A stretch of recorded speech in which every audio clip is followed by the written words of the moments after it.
Tadi kita udah nunggu di sini 2 jam lebih karena kita udah kedinginan. Akhirnya kita jemput, dan pada saat kita ngejemput barusan tuh turun hujan lumayan deras banget, bisa sampai basah kuyup kayak gini. Ini kamera Abodeng ada di saya. Abodeng ada duluan sama tim yang lain, sama porter yang bawa tenda. Dan ini saya bawa-bawaan porter yang tugasnya bawa logistik. Jadi semua anggota logistiknya tuh ada di sini. Agak terlambat ya karena mau nggak mau panitia juga kan handle beberapa peserta. Jadi mohon maaf kalau misalnya gambarnya sedikit atau kurang bagus ya karena situasinya nggak memungkinkan sekali. Mungkin sekarang kita langsung cari tenda Abodeng aja, yuk.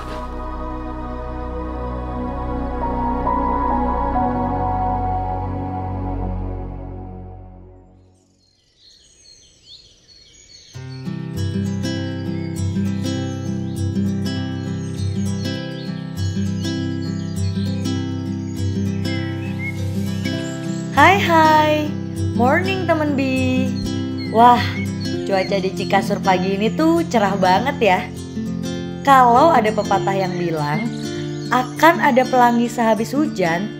Nah, kita tuh berharap banget semoga ada kelancaran dan kebahagiaan buat aktivitas kita hari ini. Ya, setelah kita kemarin seharian kayaknya dirundung bencana mulu ya. Dari porter yang gak datang-datang, ditambah lagi hujan yang deras, sampai akhirnya sebagian dari peserta sampai di Cikasur tuh udah di penghujung malam. Pagi Teh Mita, pagi juga teman Bi semua. Jadi aktivitas hari ini kita awali dengan bersih-bersih sambil ngambil air di Sungai Kolbu. Jika teman Bi mendaki Gunung Argopuro, Sungai Kolbu adalah salah satu ikon di gunung ini. Itulah kenapa Cikasur menjadi spot camp favorit. Ya, selain karena sabananya, dia juga punya sungai yang sangat bersih. Selain sungai, kira-kira apa lagi ya? Ya, bener banget. Apalagi kalau bukan sayuran selada. Sepanjang aliran sungai, di sini tumbuh subur tanaman hijau yang memang bisa kita konsumsi.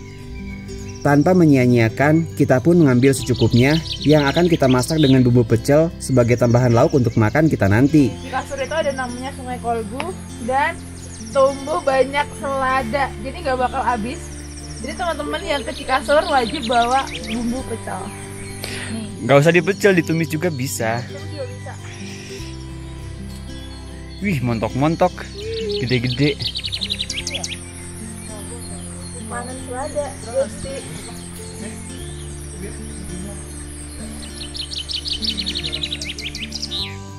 Nah, sementara Abodeng lagi seru di Sungai Kolbu nih, beberapa teman yang ada di camp nyoba ngangetin badan dengan berjemur sambil masak-masak buat sarapan.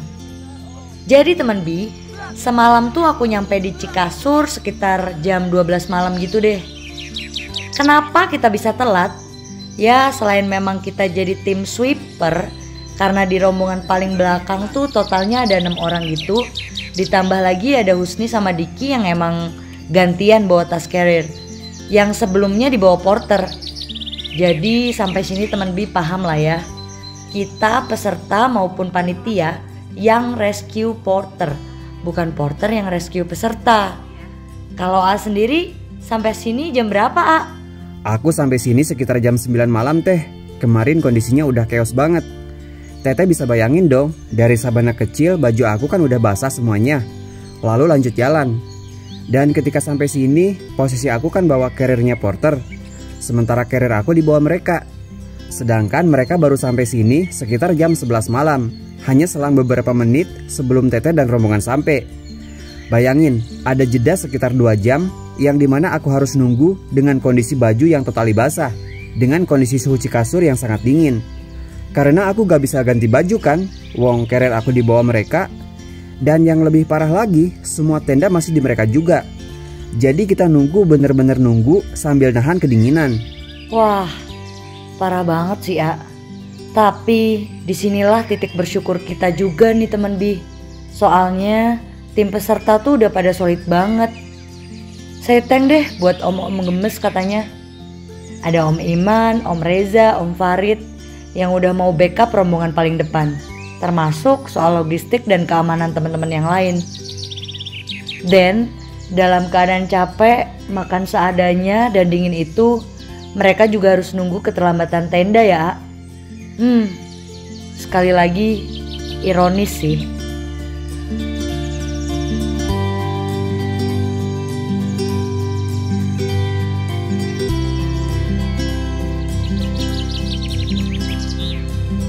Ramah aja ya.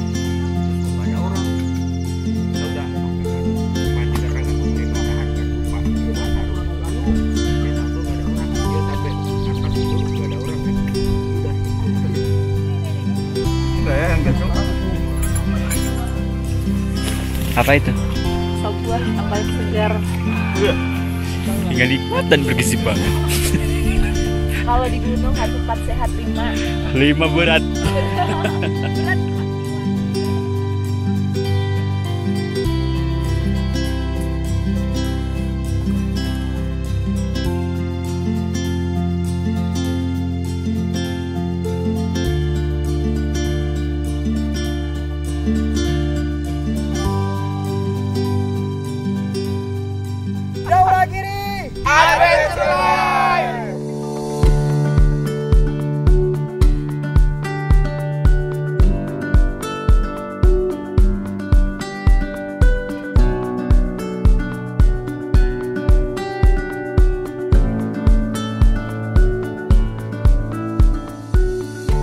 Sekitar pukul 11 siang, kita melanjutkan perjalanan dari Cikasur menuju Rawaembik. Rencananya, kita akan makan siang di sana, lalu dilanjutkan lagi dan kita akan bermalam di Sabana Lonceng. Nah, karena kita nggak mau kejadian yang sama kayak kemarin, hari ini kita buat strategi nih, biar kita nggak terlalu tergantung sama kedua porter itu. Jadi, logistik yang emang diperluin semua disebar. Kita, peserta dan juga panitia yang bawa. Jadi, kalaupun nanti si porternya telat lagi, kita nggak akan terlalu masalah, soalnya masih tetap bisa masak dong. Harapannya sih nggak ada lagi tuh peserta terlantar nggak bisa makan, gara-gara nunggu porter yang jalannya bak kura-kura.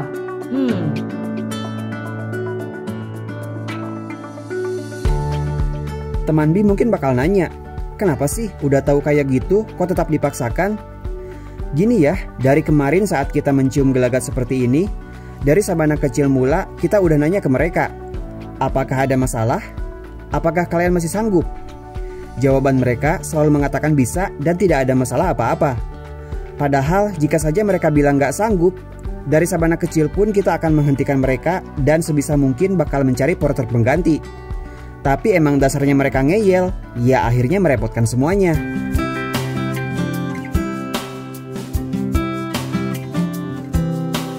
What do you see when you look around? Are you looking for memories lost and found? And what do you see when you close your eyes? And remember the best days of our lives. Well, I see colors. I see colors.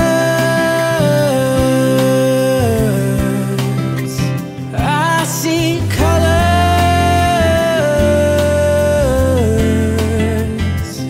everywhere.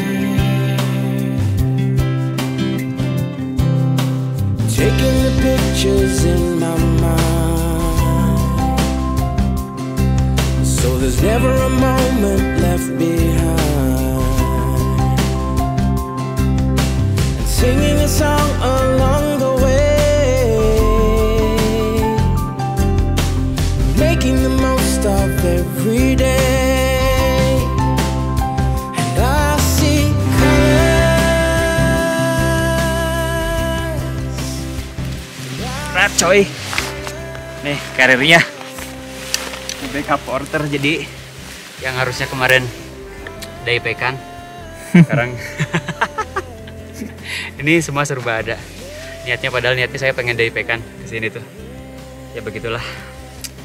Dan sekarang kita udah perjalanan lagi dari Cikasur menuju Rawaembik. Jadi sekarang tuh kita bakal break makan siang di Rawaembik. Tapi kalau untuk ngecamp, kita bakal ngecamp di Sabana Lonceng. Mudah-mudahan on schedule, nggak berantakan kayak kemarin. Saya baru sampai Cikasur tuh jam 11 malam. Itu udah dengan kondisi yang badan udah basah kuyup, bawa tas untuk gantiin porter, pokoknya parah banget. Barusan dari Cikasur ke sini tuh treknya tuh agak sedikit nanjak, tapi nggak nanjak-nanjak banget, dengan vegetasi keluar masuk pohon cemara. Jadi ada sabananya, ada vegetasi pohon cemaranya, dan untuk cuacanya alhamdulillah sekarang nggak terlalu panas ya. Jadi kita nggak terlalu kesusahan banget. Sekarang kita pengen break dulu. Peserta udah duluan sih. Kita nyantai sebagai tim sweeper. Nah sambil kita break, saya pengen atau ada info bagus dulu nih buat teman bis semua, terutama buat kalian yang suka traveling seperti saya. Di saat kita traveling terkadang kita tuh terkendala dengan transportasi, makanya saya pengen ngerekomendasiin sebuah aplikasi yang namanya itu Sharecar. Nah si Sharecar ini adalah sebuah platform untuk sewa mobil secara online ya, tanpa ribet, karena semuanya dilakukan secara online. Bahkan untuk buka tutup pintu mobil bisa dikontrol dengan smartphone kita. Jadi kelebihan dari si Sharecar ini, kita bisa sewa mobil sesuai dengan keperluan kita. Kalau kita sewa mobil secara konvensional, kadang-kadang kita kan harus ada minimal waktu, minimal 12 jam atau minimal 1 hari, dan kebanyakan nggak lepas kunci. Sementara si Sharecar ini kita bisa sewa mobil dalam hitungan jam, jadi sesuai keperluan kita banget, dan sudah bisa lepas kunci juga. Jadi untuk bisa menggunakan Sharecar ini, kita tinggal install Sharecar yang bisa kalian download di Play Store dan juga App Store. Jadi udah tersedia untuk perangkat Android dan juga iOS. Jadi kita tinggal install. Setelah proses instalasi kita bisa registrasi. Nah pada saat proses registrasi itu kita harus siapin pertama kartu identitas diri seperti KTP. Terus yang kedua ada SIM C tentunya, karena kita akan mengendarai mobil jadi harus punya SIM C. Terus yang ketiga harus punya kartu kredit. Nah itu syaratnya ada 3. Jadi karena memang si Sharecar ini udah cashless ya, proses pembayarannya sudah auto debit, jadi memang kita harus punya kartu kredit. Jadi nanti setelah kita proses registrasi, nanti kita bakal dikirim link melalui email yang kita daftarin. Nah kita tinggal klik link email tersebut, nanti akan masuk untuk mengisi kartu kredit kita, data kartu kredit kita maksudnya. Setelah proses input data tersebut, kita submit, terus kita tunggu 1 kali 34 jam untuk proses verifikasi. Nah setelah selesai verifikasi, kita udah bisa langsung menikmati si aplikasi Sharecar. Jadi cukup simpel ya, kita traveling bisa lebih mudah. Ini bener-bener ya, Gunung Argopuro itu memang terkenalnya itu dengan sabananya. Kita sangat menikmati banget. Apa kita sekarang lanjut aja kali ya? Boleh. Ya.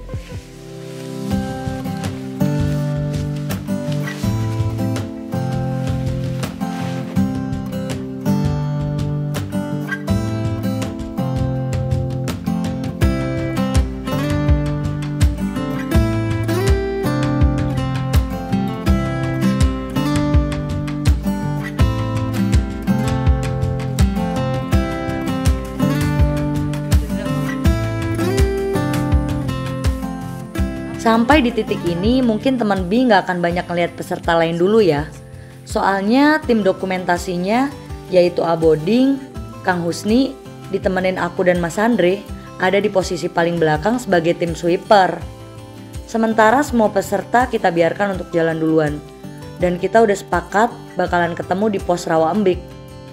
Dan kalau teman B tadi sempat ngeliat porter yang bawa tasnya 2, perlu kalian tahu ya, kalau tas yang satunya lagi tuh barang-barang mereka pribadi, full 1 tas penuh.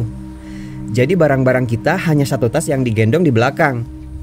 Dari puluhan kali saya pakai porter, kayaknya baru sekarang seorang porter bawa barang pribadi sebanyak itu. Dan belakangan baru diketahui, selain mereka bawa tenda pribadi, mereka tidur beralaskan matras foam dan juga kasur angin. Ini tamunya kalah loh, peserta kita aja paling banter pakai matras gulung yang standar. Lah ini porternya mewah banget.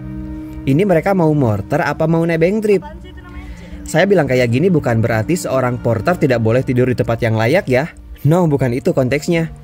Kita tidak ada masalah mereka tidur di tempat yang proper, selama tidak melupakan tugas dan tanggung jawabnya. Sepengalaman saya nih ya, yang sudah mungkin lebih dari 10 kali pakai porter, biasanya seorang porter itu tidur dengan sarungan aja udah cukup. Tapi sekali lagi ini hanya pengalaman saya aja, bukan berarti semua porter harus kayak gitu. Dan ingat juga, karena di awal kita udah sepakat kalau tugas porter itu pertama membawakan tenda dan logistik untuk peserta, kedua mendirikan tenda, mengambil air, dan memasak untuk peserta tentunya. Tapi nyatanya, kalian tonton aja dulu videonya sampai beres biar kalian tahu.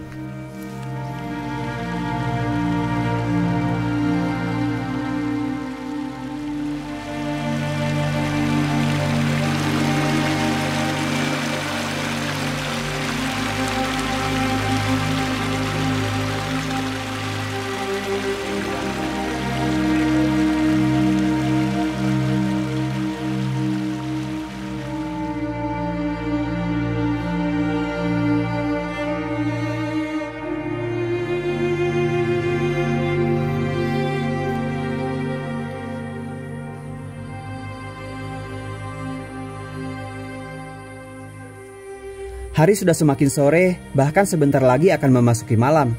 Sementara pos Rawa Embi masih cukup jauh. Sekarang lagi-lagi yang kita sweep bukan peserta ya, melainkan porter. Kita gak mau kecolongan lagi seperti kemarin di hari pertama. Jika kita biarkan mereka jalan di belakang, yang ada nanti kita yang repot harus nyusulin mereka lagi. Makanya sekarang kita atur posisi, segimanapun kesalnya nunggu, kita gak biarkan mereka ada di belakang kita. Bahkan di saat mereka sedang istirahat, kita tongkrongin. Dengan posisi kita tetap berdiri namun tidak ikut istirahat seperti mereka. Tujuannya ya biar secara psikologis mereka ngerasa diburu-buru. Walaupun nyatanya gak ada efek tuh.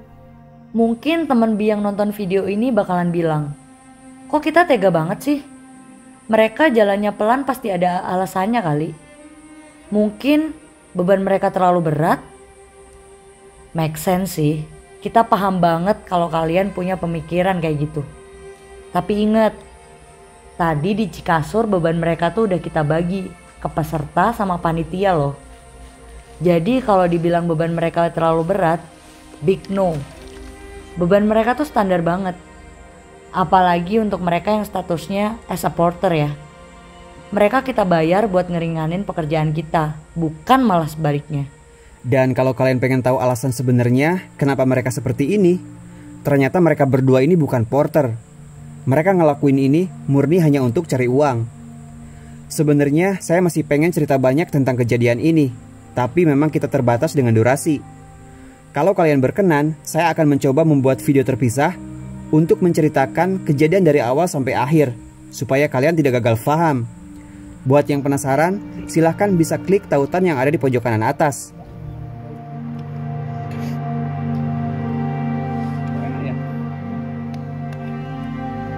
Kita tuh pernah bilang gak sih ya, yang kita sejarah itu gak sih makan di sini? Iya emang. Iya, aku sama Mas Andra tuh juga gitu.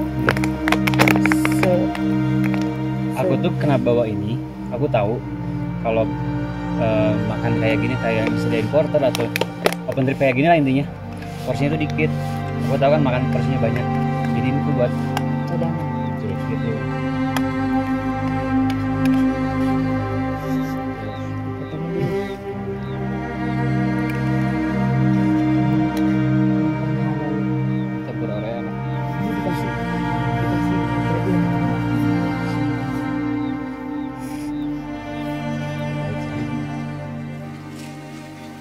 Hai teman Bi, sekarang udah tepat jam 6 sore.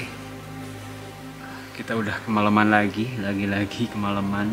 Kita plan kita yang harusnya tadi makan siang di Rawa Embi. Ini buru-buru makan siang. Ini udah malam, kita masih sekitar 2-3 kilo lagi ke Rawa Embi. Jadi memang jalan kita tuh lambat, tapi bukan tanpa alasan atau ya. Ini bukan kita banget sebenarnya. Ya mungkin teman Bi juga tahu. Jadi kenapa jalan kita lambat? Jadi kita tuh sebenarnya buat apa sih istilahnya? Mendampingi porter. Mepetin kali. Ya mepet istilahnya. Soalnya kalau misalkan kita tinggal, kayak contohnya barusan kita berhenti di belakang agak lama. Pas ketika kita susul, lagi terlelap tidur. Baru 10 menit jalan itu. Baru Ya padahal kita baru jalan sekitar 10 Iya atau baru 15 menit. dari terakhir kita istirahat lumayan lama di Cisentur. Lumayan lama banget sih, sekitar 1 jam lebih. 40 menitan ya. Iya, kita di sana lumayan banget istirahatnya lama. Ya gitu. Memang kendala kita dari kemarin ada di porter. Padahal sebenarnya kita bawa peserta sangat-sangat kooperatif banget. Thank you peserta. Terima kasih banget Aku peserta. ya. Ini juga termasuk peserta. Maksudnya mereka tuh kuat-kuat banget, fisiknya kuat, terus ya mereka juga ngertiin kita banget sebagai panitia ya. Persiapannya oke. Bahkan ketika waktunya masak, kayak contohnya tadi pagi, hampir semua peserta itu bantuin karena ya gitu. Karena emang gak bisa masak. Ya Allah, ini tuh saya baru pertama kali ya bikin acara kayak gini. Kenapa harus dikasih yang kayak gini? Kira-kira lagi nggak? Komen. Kalau Silakan ada kalian yang- komen ya. Ada yang mau ikut, komen. Ini dia baru jalan bentar, paling kita istirahat misalkan 15 menit, kita jalan bentar udah kesusul lagi. Kayak gitu kita nggak bisa lepas. Kalau misal kita lepas tinggal, entah Jemputnya jauh lagi. nanti kita ngejemputnya jauh lagi, lebih berabe lagi, lebih repot lagi. Kita nggak tahu nih kondisi peserta sekarang sampai di mana. Ya sebenarnya kita nggak enak sih. Maaf ya, Ya, teman-teman yang kita lain. maaf banget. Ini di luar kendali kita. Semoga mereka bisa mengerti. Jangan kapok. Yang kapok bodinya. Kayaknya gitu sih. Komen ya, komen. Pengen baca komennya pokoknya aku. Apa kita lanjut yuk? Jangan terlalu dikasih itu. Iya, jangan terlalu kasih ruang. Ya.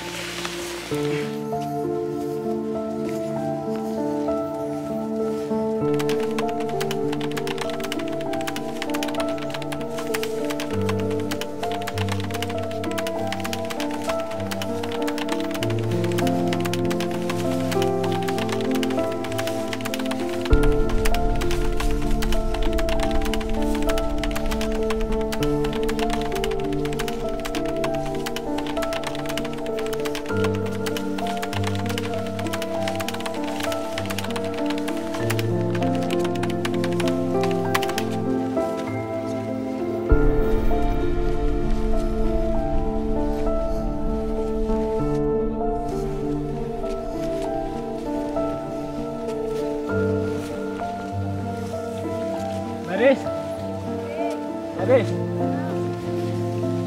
Sudah tidak bisa dikondisikan.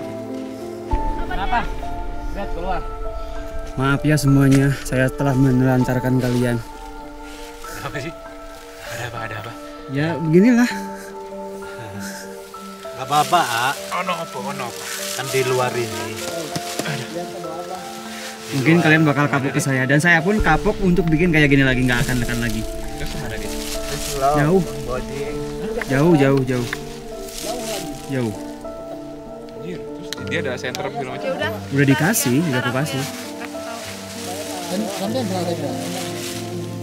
Bawa tenda sama. Justru kita salahnya tuh yang dibawa malah logistik, tenda gak dibawa ke kita bawa. Ada di bawah porternya. Porternya belum datang.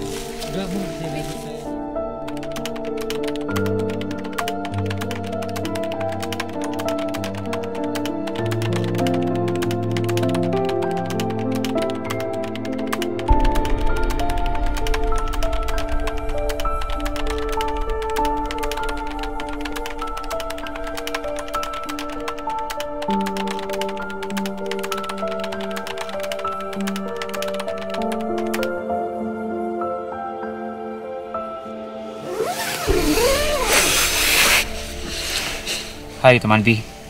Jadi sekarang tuh udah jam 23 lebih 28 menit. Udah hampir jam setengah 12 malam. Saya baru masuk tenda.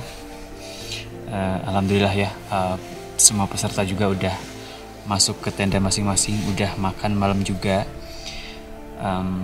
Lagi-lagi di hari kedua ini semua plan kita berantakan, gak ada satupun yang on schedule. Dari yang rencana awal kita bakal ngecamp di Sabana Lonceng, dengan kondisi seperti ini akhirnya kita putuskan untuk ngecamp di Rawa Embik. Tadi saya nyampe sini tuh sekitar jam setengah 8. Tapi kalau peserta ada yang dari jam 5 udah sampai, ada yang jam setengah 6, sampai yang terakhir itu katanya jam setengah 7 sampai sini. Tadi kenapa saya bisa sampai jam setengah 8 itu pun karena kita berangkat lebih dulu dengan membawa atau menukar si carrier. Tadi si carrier Kang Husni gantian, maksudnya si Kang Husni bawa carrier logistik, sementara carriernya Kang Husni dibawa porter. Tadi pas nyampe sini kita langsung koordinasi, ada beberapa dari panitia dibantu peserta juga, ada yang langsung masak, kita juga langsung setup beberapa tenda yang ada. Setelah itu saya sama Kang Husni langsung turun lagi untuk menjemput, karena tenda yang buat peserta untuk yang banyaknya maksudnya masih di bawah. Jadi balik lagi untuk ngejemput supaya bisa segera masang tenda, dan akhirnya sekarang alhamdulillah semua udah terpasang, semua peserta udah istirahat. Saya sampai kehabisan kata-kata ya, harus ngomong apa lagi. Yang jelas saya malu banget sama peserta. Dan mungkin besok kita akan rubah plan, karena kita masih ada sisa 2 hari lagi. Semoga besok semuanya bisa berjalan dengan lancar, sesuai dengan rencana kita, rencana plan kita. Nggak ada yang kayak gini lagi. Tapi untuk video ini mungkin bakal saya closing sampai di sini dulu untuk pendakian Gunung Argopuro part 1. Besok kita akan lanjut di pendakian Gunung Argopuro part 2. Semoga tidak ada drama lagi ya. Dan mungkin akhir kata saya Buding Supriyadi pamit. See you on the next trip. Salam Indonesia. Langsung tonton part 2 ya. Semoga gak ada drama-drama lagi. Sekarang udah gak kuat, ngantuk banget, capek banget. Jadi kita mau langsung istirahat, karena besok pagi kita jam 5 harus bangun, langsung nyiapin sarapan. Jam 8 kita dari sini harus sudah start menuju ke Sabana Lonceng. Sampai ketemu besok ya.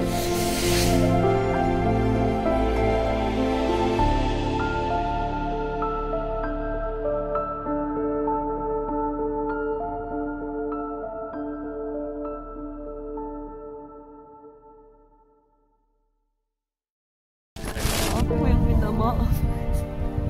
Repotin.